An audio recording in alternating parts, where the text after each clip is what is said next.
A fourth straight day of talks intended to head off a possible government default ended on a tense note today. House Majority Leader Eric Cantor said President Barack Obama cut him off by saying, quote, "I'll see you tomorrow," before walking out. The exchange concluded almost 2 hours of talks that failed to achieve a breakthrough. Another session, the fifth in 5 days, was set for Thursday, but many acknowledge it may be impossible to get both sides to agree before the nation goes into default. Some are now considering Senate Minority Leader Mitch McConnell's Plan B.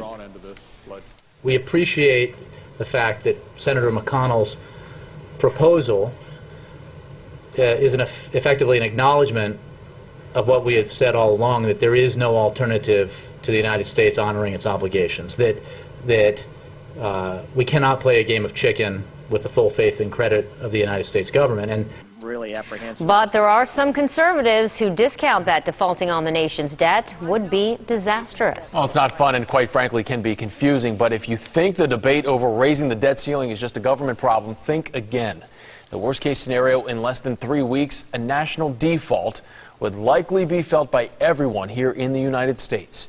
Our Chris Martinez joins us now to explain how consumers like you would feel the impact. Chris? Well, Jameson, analysts say that worst case scenario could, in fact, really affect everyone at grocery stores like this, the mall, and on many of the payments you make every month.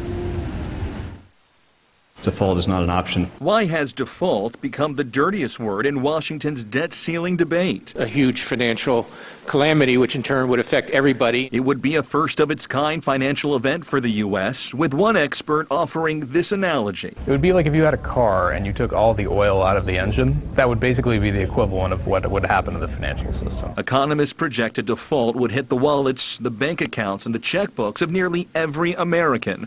Market turmoil could sink the value of 401ks and retirement investments, and the U.S. dollar, too, potentially adding a premium to anything on store shelves that's imported. There would be higher prices across the board. It would be more difficult to get loans for individuals, for small businesses. Mortgages would be virtually out of reach, slowing down an already sluggish housing market. There wouldn't be any liquidity. What that means for consumers is interest rates would skyrocket. You wouldn't be able to borrow money. And higher interest rates would make loans for everything from cars to college education more expensive. That's going to add up over time, and it's going to affect people's mortgage rates. It's going to affect their credit card rates. It's going to affect everything that they pay on that's any kind of loan.